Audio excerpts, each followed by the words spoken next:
Hello beautiful people, welcome back to my YouTube channel. It's your girl Adedoye Adekoya. If you're new here, I'm your girl. For my returning subscribers, drum roll, drum roll, drum roll. Thank you guys for coming back. Thank you so much. I do not take you guys for granted. So if you're new here and you're wondering what do they do here, how are things done here, first of all like the video before you continue watching. Just like it first and then look down, subscribe. I mean, if you see that it's red, the subscribe button is still red, that means you're not yet a family member, you're not yet part of my people. So click on that subscribe button until it turns white and then welcome aboard. Okay, having done that, we're going to go straight into business. We're talking about benefits of you coming to study in the UK as an international student. Yeah, benefits of studying in the UK as an international student. Okay, first and foremost, yeah, if you're coming, maybe you're married, you can come with your dependents. Isn't that great news? I mean, even if you have 10 kids, you can come with your wife and your children. The number is limitless as long as you can provide for them and show that you have enough money to provide for them in terms of proof of funds. So that's not a problem. So you can bring your dependents to the UK, so you don't have to leave your family behind and say, let me go to the UK. All of you can come to the UK. That's a good one, isn't it? So you can come with your wife, your family, and your nuclear family. It's not the one that you say you want to come with your sister. You can come with your sister only if maybe your sister is not up to 18, or brother if he or she is not up to 18, and you can legally show, there's a binding document that shows that maybe you are the guardian, you took over, his or her responsibility or something, or you adopted her or something, or you have legal guardianship over that person. But as long as that sister is over 18, you can't even do that, because that's a full-fledged adult. But that's not even what we're talking about today. So another benefit of coming to the UK, if you're coming with your family, is that your partner, your spouse, has the right to work non-stop 24 hours round the clock till they drop. So they can always support you, support the family. If you're the one studying, they can always support you in terms of tuition, in terms of running the home and all. So that's really, really a good one if you're coming as a family. Also, if you're coming as a family, your children have opportunities to go to school for free. I mean, you guys can't even imagine how much stress that is taking off parents. I mean, not having to think about thousands of pounds that you have to pay again in tuition.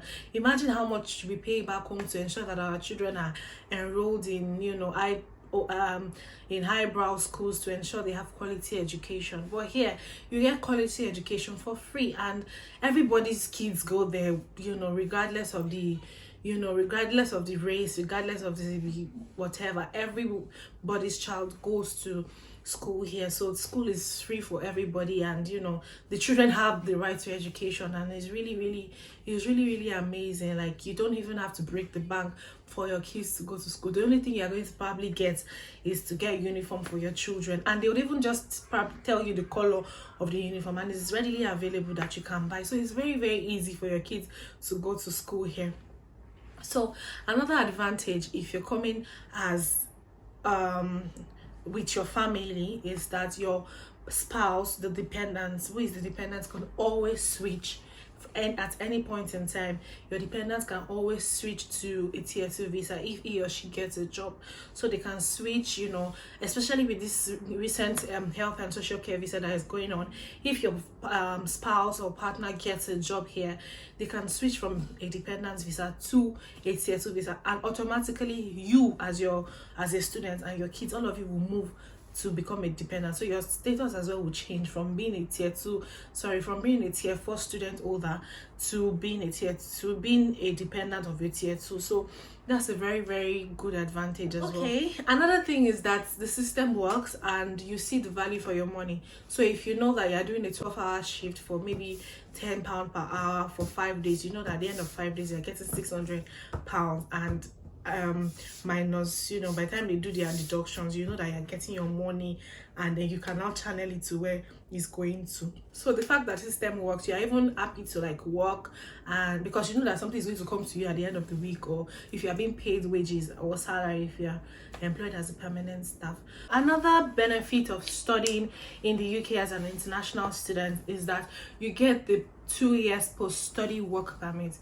Okay, so when you're done with your school, you apply for the post-study work permit, which is 2 years, and during that duration you're able to like work non-stop. You're able to like look for jobs that would eventually convert you into a tier 2 visa if you haven't already changed or switched by that time. So that's very, very important. Unlike the fact that maybe when you finish you don't have plans of staying back, or you don't have, you know, ways to like work, they provide for you already a 2 years post study work permit. So that's a very, very good one as well. Also, as an international student in the UK, if your job is part of like the list of the job shortages in the UK, or is a very juicy and lucrative course, so to say, so maybe in like healthcare or in tech, you definitely, you know that you're going to get the job. Of course, it's not going to land on you like like a pack of cards. You've got to work hard for it. You've got to look for the jobs. You've got to, you know, nail those interviews. But you know that there's hope. You know that, oh, you're definitely going to get a job with those kind of courses. So before you probably come to the UK, I'd suggest that you check the list of shortage of occupation list in the UK, and then see the ones that fit into your line of study to be able to pick and identify the ones you can do when you come here. Another thing is that when you're in the UK, as long as you have that BRP and the visa, there are some countries that you can visit that are visa free. For example, the likes of Turkey, because of you have your UK passport, visa, or your BRP, you just get e-passports, e-visa rather.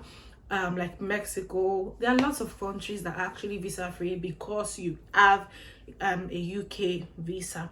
And even if you don't have a UK visa, if you're trying to like apply to get other countries visa, it's easy for you to tour, because they know that you're going to come back to the UK to continue your studies anyway.